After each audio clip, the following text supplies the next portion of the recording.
ഇന്ത്യയിലെ ഏറ്റവും പ്രധാനപ്പെട്ട ഒരു സ്റ്റോക്ക് അനാലിസിസ് ടൂളാണ് ടിക്കർ ടേപ്പ് എന്ന് പറഞ്ഞിട്ടുള്ള ആപ്പ്. നമ്മൾ ടിക്കർ ടേപ്പിനെ പറ്റിയിട്ട് വളരെയധികം വീഡിയോകൾ ചെയ്തിട്ടുണ്ട്. അപ്പോൾ അതിൽ പ്രധാനപ്പെട്ട ഒരു ഫീച്ചർ എന്ന് പറയുന്നത് അവരുടെ സ്ക്രീനിങ് ഫെസിലിറ്റിയാണ്. സ്ക്രീനിങ് ഫെസിലിറ്റി എന്ന് പറഞ്ഞിട്ടുണ്ടെങ്കിൽ നമ്മൾക്ക് ആവശ്യമായിട്ടുള്ള നമ്മളുടെ ഇഷ്ടപ്പെട്ട തരത്തിലുള്ള ഒരു സ്റ്റോക്കിനെ കണ്ടെത്തുന്ന ഒരു ഫീച്ചറിനെയാണ് സ്ക്രീനർ എന്ന് പറയുക. അപ്പോൾ ഇന്ന് നമ്മൾ ടിക്കർ ടേബിലെ സ്ക്രീനർ ഫീച്ചറുകളെ പറ്റിയിട്ടാണ് നമ്മൾ പറയാനായിട്ട് പോകുന്നത്. ഞാൻ സുബീഷാണ്. RupeeMonk എന്ന് പറഞ്ഞ യൂട്യൂബ് ചാനലിലൂടെയും ആസ്ക് RupeeMonk എന്ന് പറഞ്ഞ വാട്സപ്പ് സർവീസിലൂടെയും പേഴ്സണൽ ഫിനാൻസുമായി ബന്ധപ്പെട്ട കാര്യങ്ങൾ പറഞ്ഞു തരുന്നത് ഞാനാണ്.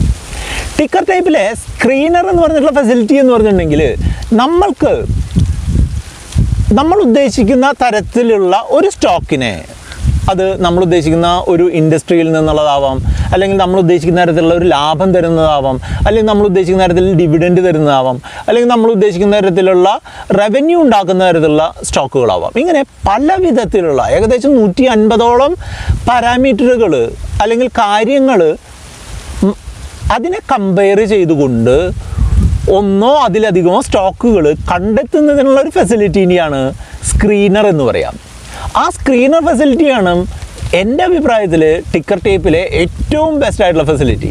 ഈ സ്ക്രീനർ ഫെസിലിറ്റി തന്നെ സാധാരണക്കാരായിട്ടുള്ള യൂസേഴ്സിനും സ്വന്തമായിട്ട് കണ്ടുപിടിക്കാനും, അതുപോലെ ഒരു ബേസിക് ആയിട്ടുള്ള ടിക്കർ ടേപ്പ് സ്ക്രീൻ ചെയ്തിട്ടുള്ള ഒരു ബേസിക് സെറ്റ് ഓഫ് സ്റ്റോക്കുകളുടെ ലിസ്റ്റ് മനസ്സിലാക്കുന്നതിനും, ഇനി അതല്ല പെയ്ഡ് ആയിട്ടുള്ള യൂസേഴ്സിന് കുറേ കൂടെ അഡ്വാൻസ്ഡ് ആയിട്ട് സ്ക്രീൻ ചെയ്തിട്ടുള്ള കുറേ കൂടെ ലാഭം ഉണ്ടാകാൻ സാധ്യതയുള്ള സ്റ്റോക്കുകളുടെ ലിസ്റ്റുകൾ സ്ക്രീൻ രൂപത്തിലും തരുന്ന ഒരു സംവിധാനമുണ്ട്. പെട്ടെന്ന് നമുക്ക് ഒരു സെറ്റ് ഓഫ് സ്റ്റോക്കുകൾ കണ്ടുപിടിക്കുക, അല്ലെങ്കിൽ ടിക്കർ ടേപ്പ് പറയുന്ന ഒരു സെറ്റ് ഓഫ് സ്റ്റോക്കുകൾ മനസ്സിലാക്കി അതിൽ ഇൻവെസ്റ്റ് ചെയ്യുക എന്നുള്ളത് ചിലപ്പോൾ നമ്മൾക്ക് സ്റ്റോക്ക് മാർക്കറ്റിൽ വലിയ ലാഭം തരാനുള്ള സാധ്യതയുണ്ട്. അപ്പോൾ ഈ സ്ക്രീനറിൻ്റെ ഒരു ഡെമോൺസ്ട്രേഷൻ നിങ്ങൾക്ക് കാണിച്ചു തരാം. ഈ വീഡിയോയുടെ ഡിസ്ക്രിപ്ഷനിലെ ടിക്കർ ടേപ്പിൻ്റെ ലിങ്ക് ഉപയോഗിച്ച് ഇൻസ്റ്റാൾ ചെയ്തിട്ടുള്ള ടിക്കർ ടേപ്പ് ആപ്പാണിത്. ഇതിൽ ആ മേളിലുള്ള ആരോ ക്ലിക്ക് ചെയ്യുമ്പോൾ സ്ക്രീനർ എന്ന് പറഞ്ഞൊരു സെക്ഷൻ കിട്ടും. അതിൽ നിങ്ങൾക്ക് 3 സെക്ഷനുകൾ കാണാനായിട്ട് സാധിക്കും. Saved, basic, premium. സേവ്ഡ് എന്ന് പറഞ്ഞിട്ടുണ്ടെന്നുണ്ടെങ്കിൽ സ്ക്രീനറുകൾ നിങ്ങളുടെ ആവശ്യങ്ങൾക്കനുസരിച്ച് ക്രിയേറ്റ് ചെയ്യാനുള്ളൊരു സ്ക്രീനാണ്. അപ്പോൾ നമ്മൾ പുതിയൊരു സ്ക്രീൻ ക്രിയേറ്റ് ചെയ്യുന്നത് എങ്ങനെയാണെന്ന് നോക്കാം. അതിൽ ആദ്യമായിട്ട് ചെയ്യേണ്ടത് ഫിൽറ്ററുകൾ അപ്ലൈ ചെയ്യുക എന്നുള്ളതാണ് ആദ്യമായിട്ട് ചെയ്യേണ്ടത്. അതിനായിട്ട് അപ്ലൈ ഫിൽറ്റേഴ്സ് എന്ന് പറഞ്ഞ് ക്ലിക്ക് ചെയ്ത് കഴിഞ്ഞിട്ടുണ്ടെന്നുണ്ടെങ്കിൽ നമുക്ക് സ്റ്റോക്ക് യൂണിവേഴ്സ് എന്നുള്ളതിൽ നിന്ന് നമുക്കിപ്പോൾ ഒരു ഉദാഹരണമായിട്ട് നിഫ്റ്റി 50 ഉള്ള സ്റ്റോക്കുകളാണ് കണ്ടുപിടിക്കുന്നതെങ്കിൽ നിഫ്റ്റി 50 എന്നുള്ളത് സെലക്ട് ചെയ്യുക. ഇനി അതല്ല, ഇനി സെക്ടറുകൾ IT സെക്ടറാണ് നമുക്ക് വേണ്ടതെങ്കിൽ IT സെക്ടർ സെലക്ട് ചെയ്യുക. ഇനി മറ്റൊരു ഇതെന്ന് പറഞ്ഞിട്ടുണ്ടെങ്കിൽ PE റേഷ്യോ ഒരു 20ൽ കൂടുതലുള്ളതാണ് വേണ്ടതെങ്കിൽ PE റേഷ്യോ 20 എന്നുള്ളത് സെലക്ട് ചെയ്യുക, അപ്ലൈ കൊടുക്കുക. അങ്ങനെയാകുമ്പോൾ നമുക്ക് ഈ 5 സ്റ്റോക്കുകൾ കിട്ടി. TCS, ഇൻഫി, HCL, Wipro, tech Mahindra. ഇനി ഇതിൽ വീണ്ടും നമുക്ക് അഡീഷണൽ ആയിട്ട് ഫിൽറ്ററുകൾ ആഡ് ചെയ്ത്, അല്ലെങ്കിൽ നമുക്ക് ഇതിൽ നിന്നും വീണ്ടും മാറ്റങ്ങൾ വരുത്തണമെന്നുണ്ടെങ്കിൽ നിങ്ങൾക്ക് അഡീഷണൽ ആയിട്ട് ഫിൽറ്ററുകൾ ആഡ് ചെയ്യാം. ആഡ് ഫിൽറ്റേഴ്സ് എന്ന് പറഞ്ഞ ഓപ്ഷനിൽ അതുവഴി നമുക്കിപ്പോൾ സെർച്ച് കൊടുത്തു കഴിഞ്ഞിട്ടുണ്ടെന്നുണ്ടെങ്കിൽ നമുക്കിപ്പോൾ ഡിവിഡൻഡ് ഈൽഡ് ഉപയോഗിച്ചിട്ടുള്ളതാണെങ്കിൽ ഡിവിഡൻഡ് എന്ന് പറഞ്ഞ് സെലക്ട് ചെയ്ത് കഴിഞ്ഞാൽ ഡിവിഡൻഡ് ഈൽഡ് കിട്ടും. അത് സെലക്ട് ചെയ്ത് കഴിഞ്ഞിട്ടുണ്ടെന്നുണ്ടെങ്കിൽ അപ്ലൈ ഫിൽറ്റേഴ്സ് കൊടുത്തു കഴിഞ്ഞിട്ടുണ്ടെന്നുണ്ടെങ്കിൽ നമുക്ക് ഡിവിഡൻഡ് ഈൽഡ് എത്ര എന്നുള്ളത് കൊടുക്കാം. ഇപ്പോൾ ഞാൻ ഒരു ഉദാഹരണമായിട്ട് 10% മേളിൽ ഡിവിഡൻഡ് ഈൽഡ് ഉള്ളത് അപ്ഡേറ്റ് ഫിൽറ്റർ കൊടുത്തിട്ട് അപ്ലൈ ഫിൽറ്റേഴ്സ് കൊടുത്തു കഴിഞ്ഞാൽ നമുക്കിപ്പോൾ മനസ്സിലാവും 10% കൂടുതൽ ഡിവിഡൻഡ് തരുന്ന സ്റ്റോക്കുകൾ ആരും തന്നെ ഇല്ല. അതേസമയം അപ്പോൾ നമ്മൾ തിരിച്ചു വന്നിട്ട് നമ്മൾ എന്ത് ചെയ്യുന്നത് വെച്ചാൽ 6% എന്നാണ് നമ്മൾ കൊടുക്കുന്നതെന്ന് കരുതുക. 6% ഡിവിഡൻഡ് ഈൽഡുള്ള കമ്പനികൾ ഏതൊക്കെയാണെന്ന് നോക്കാം. അത് സെലക്ട് ചെയ്യുമ്പോൾ നമുക്ക് TCS, ഇൻഫി, HCL, Wipro, tech Mahindra ഇവർക്ക് എല്ലാവർക്കും 6% കൂടുതൽ ഡിവിഡൻഡ് ഈൽഡ് ഉണ്ട് എന്ന് മനസ്സിലായി. അപ്പോൾ ഇത് നമുക്ക് ഫ്യൂച്ചർ ആവശ്യത്തിനായിട്ട് ഡിവിഡൻഡ് എന്നുള്ള പേരിൽ നമുക്ക് സേവ് ചെയ്ത് വെക്കാം. അപ്പോൾ നമുക്ക് ഫ്യൂച്ചറിൽ ഈ കാര്യങ്ങളൊന്നും ചെയ്യാതെ തന്നെ ഓട്ടോമാറ്റിക്കായിട്ട് നമുക്കിത് വരുത്താനും സാധിക്കും. അപ്പോൾ നമ്മൾക്ക് നമ്മളുടേതായിട്ടുള്ള സ്ക്രീനറുകൾ ഫ്രീ ആയിട്ടുള്ള യൂസേഴ്സിന് 3 എണ്ണവും അല്ലാത്തവർക്ക് അൺലിമിറ്റഡ് ആയിട്ടും നമുക്ക് സ്ക്രീനുകൾ സേവ് ചെയ്യാൻ സാധിക്കും. ഇനി നമ്മൾ മനസ്സിലാക്കാൻ പോകുന്നത് ഇതിൽ ഉള്ള ഓൾറെഡി ടിക്കർ ടേപ്പ് തരുന്ന സ്ക്രീനറുകളെ പറ്റിയിട്ടാണ്. ഇപ്പോൾ ഉദാഹരണമായിട്ട് മണി മിനിറ്റേഴ്സ് എന്ന് പറഞ്ഞിട്ടുള്ള സ്ക്രീനർ എന്താണെന്ന് വെച്ചാൽ മാർക്കറ്റ് ക്യാപ്പ് 5000 കോടിയിൽ കൂടുതലുള്ള കമ്പനികളാണ്. അപ്പോൾ അതിൽ നിങ്ങൾക്ക് ഈ കമ്പനികളെല്ലാം തന്നെ ആ പറയുന്ന മണി മിനിറ്റേഴ്സ് എന്ന് പറഞ്ഞ സെക്ഷനിൽ പെടുന്നതാണ്. അതുപോലെ നിങ്ങൾക്ക് ഒരു സെറ്റ് ഓഫ് സ്ക്രീനറുകൾ ഓട്ടോമാറ്റിക് നമുക്ക് നല്ല കമ്പനികളുടെ ഒരു സെറ്റ് നമുക്ക് കാണാനായിട്ട് സാധിക്കും. ഇപ്പോൾ ക്യാഷ് റിച്ച് ലാർജ് ക്യാപ്സ് എന്ന് പറഞ്ഞിട്ടുള്ളതിൽ എന്താണ് വരുന്നതെന്ന് വെച്ചാൽ നിങ്ങൾക്ക് മാർക്കറ്റ് ക്യാപിറ്റലൈസേഷൻ്റെ അതുപോലെ തന്നെ നിഫ്റ്റി 100ലുള്ള മാർക്കറ്റ് ക്യാപിറ്റലൈസേഷൻ കൂടിയ എന്നാൽ ക്യാഷ് റിച്ച് ആയിട്ടുള്ള കമ്പനീസിനെ പറ്റിയിട്ടുള്ള ഒരു സ്ക്രീനറാണ് ഇവിടെ പറയുന്നത്. അതുപോലെ ക്യാഷ് ഫ്ലോ വളരെ പോസിറ്റീവായിട്ടുള്ള ക്യാഷ് ഫ്ലോ, അതായത് നമ്മൾക്ക് വരവിനേക്കാൾ കൂടുതൽ ചിലവിനേക്കാൾ കൂടിയ വരവുള്ള കമ്പനികൾ, അതുപോലെ EPS ഓരോ വർഷവും കൂടി വരുന്ന തരത്തിലുള്ള കമ്പനികൾ, അങ്ങനെയുള്ള കമ്പനികളെയാണ് ക്യാഷ് റിച്ച് കമ്പനീസ് എന്ന് പറയുക.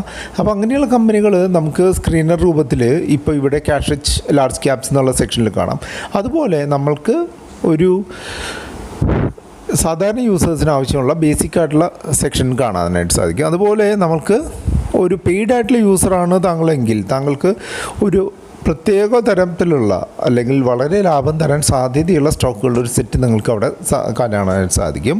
ഇപ്പോൾ ഉദാഹരണമായിട്ട് പറയുകയാണെന്നുണ്ടെങ്കിൽ ഇപ്പോൾ ഈ ഗോൾഡൻ ഗീസ് എന്ന് പറഞ്ഞിട്ടുള്ള ഒരു കമ്പനി എടുക്കുകയാണെന്നുണ്ടെങ്കിൽ അതിൽ എന്താ പറയുന്നത് വെച്ചാൽ മാർക്കറ്റ് ക്യാപ്പ് 5000-ൽ കൂടുതൽ, അതുപോലെ ആവറേജ് റിട്ടേൺ 15-ൽ കൂടുതൽ, ഹിസ്റ്റോറിക്കൽ റവന്യൂ 15-ൽ കൂടുതൽ, ഹിസ്റ്റോറിക്കൽ EPS 15-ൽ കൂടുതൽ, ഹിസ്റ്റോറിക്കൽ ക്യാഷ് ഫ്ലോ 15-ൽ കൂടുതൽ, അങ്ങനെയുള്ള ഇതുകളെല്ലാം വരുന്ന കമ്പനികളാണ് നിങ്ങളവിടെ കാണുന്നത്. അപ്പോൾ അത് എന്ന് പറഞ്ഞിട്ടുണ്ടെങ്കിൽ ഒരു പെയ്ഡ് ആയിട്ടുള്ള കസ്റ്റമേഴ്സിന്, പ്രീമിയം ആയിട്ടുള്ള കസ്റ്റമേഴ്സിന് നിങ്ങൾക്ക് അത് അങ്ങനെയുള്ള ഒരു സെറ്റ് ഓഫ് സ്റ്റോക്കുകൾ കാണാനായിട്ട് സാധിക്കും. അപ്പോൾ പേയ്മെൻറ്റ് നടത്തുകയാണെന്നുണ്ടെങ്കിൽ അങ്ങനെ ഒരു പ്രീമിയം ആയിട്ടുള്ള സ്ക്രീനറുകളും സാധാരണ യൂസേഴ്സിന് സാധാരണ സ്ക്രീനറുകളും ലഭിക്കാനുള്ള ഒരു ഫെസിലിറ്റിയാണ് ഈ സ്ക്രീനർ. അതുപോലെ നമുക്ക് സ്വന്തമായിട്ട് സ്ക്രീനറുകൾ എടുത്ത് ഉപയോഗിക്കാനും കൂടെ സാധിക്കുമെന്നുള്ളതാണ് ഈ സ്ക്രീനർ ഫെസിലിറ്റിയുടെ പ്രത്യേകത. നിങ്ങൾ ഈ ഡെമോയിൽ കണ്ടതുപോലെ 3 തരത്തിലുള്ള കാര്യങ്ങളാണ് ഈ സ്ക്രീനറുമായി ബന്ധപ്പെട്ടിട്ടുള്ളത്. നമ്മൾക്ക് ഒന്നാമതായിട്ട് എല്ലാവർക്കും കസ്റ്റമായിട്ടുള്ള സ്ക്രീൻ ക്രിയേറ്റ് ചെയ്യാമെന്നുള്ളതാണ്. നമ്മൾക്ക് നമ്മളുടെ ആവശ്യങ്ങൾക്കനുസരിച്ചുള്ള സ്വന്തമായിട്ടുള്ള സ്ക്രീനുകൾ ക്രിയേറ്റ് ചെയ്യാം. നമ്മളൊരു സാധാരണക്കാരനാണ്, സാധാരണ ഒരു യൂസറാണ് എന്നുണ്ടെങ്കിൽ 3 സ്ക്രീൻ വരെയും, ഒരു പെയ്ഡ് ആയിട്ടുള്ള യൂസർക്ക് ഒരു അൺലിമിറ്റഡ് ആയിട്ട് എണ്ണം സ്ക്രീൻ വരെയും നമുക്ക് ക്രിയേറ്റ് ചെയ്യാനും സേവ് ചെയ്യാനും ഒക്കെ സാധിക്കുമെന്നുള്ളതാണ് ഒന്നാമത്തെ കാര്യം. രണ്ടാമത്തെ കാര്യം എന്താണെന്ന് വെച്ചാൽ ഒരു ബേസിക് സ്ക്രീനേഴ്സ് സാധാരണ എല്ലാ യൂസേഴ്സിനും അവൈലബിൾ ആവുന്ന തരത്തിൽ ടിക്കർ ടൈപ്പ് തന്നിട്ടുണ്ട്. അത് ഒരു സാധാരണ സെറ്റ് ഓഫ് സ്റ്റോക്കുകൾ എന്നാൽ പെർഫോം ചെയ്യാൻ സാധ്യതയുള്ള സ്റ്റോക്കുകൾ തന്നിട്ടുണ്ട്. അതേപോലെ തന്നെ പ്രോ യൂസേഴ്സിന്, പെയ്ഡ് ആയിട്ടുള്ള യൂസേഴ്സിന് പ്രീമിയം സ്ക്രീനേഴ്സും കൂടെ അവൈലബിൾ ആയിട്ടുണ്ട്. ആ പ്രീമിയം സ്ക്രീനേഴ്സ് കുറേ കൂടെ ലാഭസാധ്യത ഉള്ളതാണ് എന്നുള്ളത് നിങ്ങൾക്ക് ഈ ഡെമോയിലൂടെ മനസ്സിലാക്കി കാണുമെന്ന് കരുതുന്നു. അപ്പം ഈ സ്ക്രീനർ എന്ന് പറഞ്ഞിട്ടുണ്ടെങ്കിൽ ഒന്നുകൂടെ പറഞ്ഞുതരാം. ഒന്നോ അതിലധികമോ കാര്യങ്ങൾ അതിൻ്റെ വാല്യൂവിനെ ബേസ് ചെയ്തുകൊണ്ട് ഒരു സെറ്റ് ഓഫ് സ്റ്റോക്കുകൾ കണ്ടെത്തുകയും അത് ഇൻവെസ്റ്റ്മെൻറ്റിനായിട്ട് എടുക്കുന്ന സമയത്ത് അത് നമുക്ക് എന്തൊക്കെ കാര്യങ്ങൾ അതിൽ കൺസിഡർ ചെയ്യണം എന്നുള്ളത് മനസ്സിലാക്കുകയും ചെയ്യുന്ന ഒരു ഫീച്ചറിനെയാണ് ടിക്കർ ടേബിളിലെ സ്ക്രീനർ എന്ന് പറയുന്നത്. അപ്പം നിങ്ങൾ ഇതുവരെയും ടിക്കർ ടേപ്പ് ഉപയോഗിച്ചിട്ടില്ല എന്നുണ്ടെങ്കിൽ ഈ വീഡിയോയുടെ ഡിസ്ക്രിപ്ഷനിലുള്ള ലിങ്ക് ഉപയോഗിച്ച് നിങ്ങൾക്ക് ടിക്കർ ടേപ്പ് ഡൗൺലോഡ് ചെയ്ത് നിങ്ങൾ ആ ഫീച്ചർ ഒന്ന് മനസ്സിലാക്കാം. അതുപോലെ തന്നെ നിങ്ങൾക്ക് ഈ കാര്യത്തിനെ പറ്റിയിട്ട് എന്തെങ്കിലും കൂടുതലായിട്ട് അറിയാനുണ്ട് എന്നുണ്ടെങ്കിൽ RupeeMonkന്റെ ആസ്ക് RupeeMonk സർവീസിലേക്ക് നിങ്ങൾക്ക് കോൺടാക്ട് ചെയ്യാം. 8848030018 ആണ് നമ്പർ. വീഡിയോ ഇഷ്ടപ്പെട്ടു എന്നുണ്ടെങ്കിൽ ലൈക്ക് ചെയ്യുക, കൂട്ടുകാരുമായിട്ട് വീഡിയോ ഷെയർ ചെയ്യാം.